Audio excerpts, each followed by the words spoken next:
Let's say we want to start by creating a new value, and we can say this value is a signal.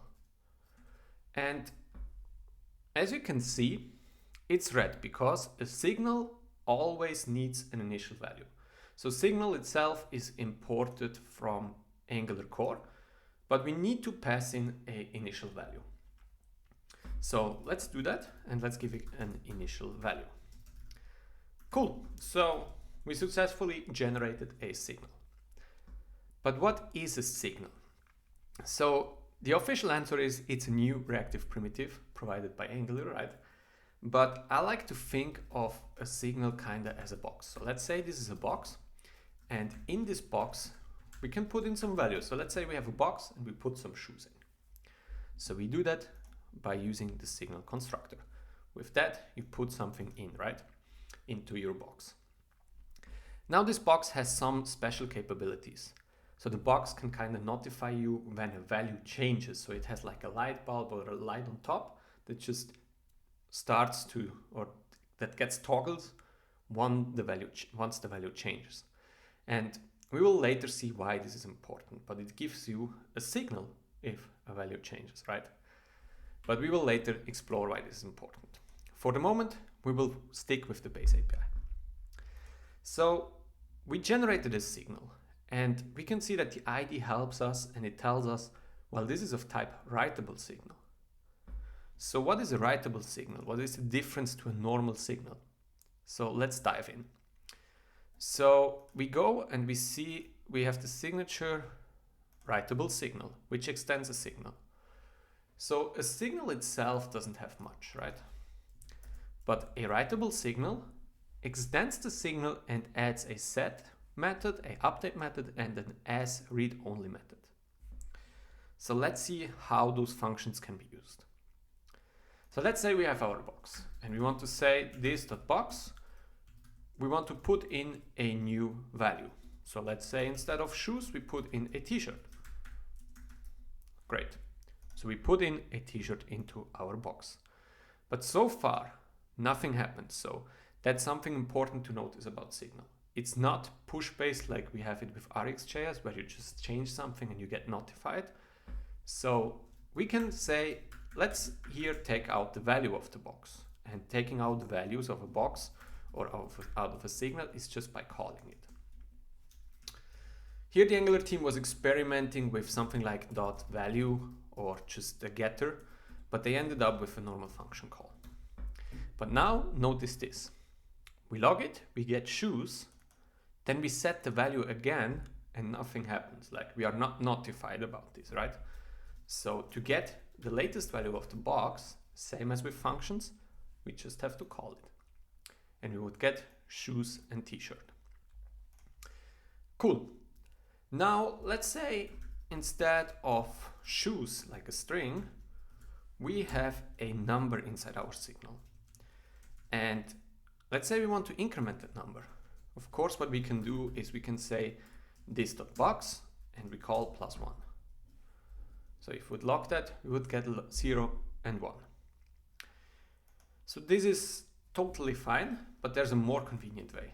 Instead of calling .set, we can use .update. And update takes in a callback, which then basically allows us to pass in the callback and increment those number. So this is the value of the current signal. This is the current signal value, and we can increment it, and then we get 0 and 1.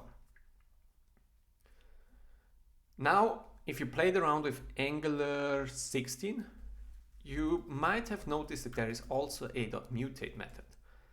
And the .mutate method was mainly used if you have a non-primitive value, such as an array here, that you could have done something like this, v.push, which would be the reference to the array, and you would push 1. The Angular team decided to remove that mutate method, so it was only there in dev preview, but now it's removed, and the reason for that is that basically it forces you to work with immutable data structure. So it's the same thing as you already know when working with normal arrays. So if you have a component that is on push and you pass in an array, and in your parent you just push a value into that array, enjoin changes and change detection doesn't run in the child, right? But if you use an immutable approach, it will. So what we can do here, if you want to do that, we would just take the value of v, spread it out, and just add our 1 here.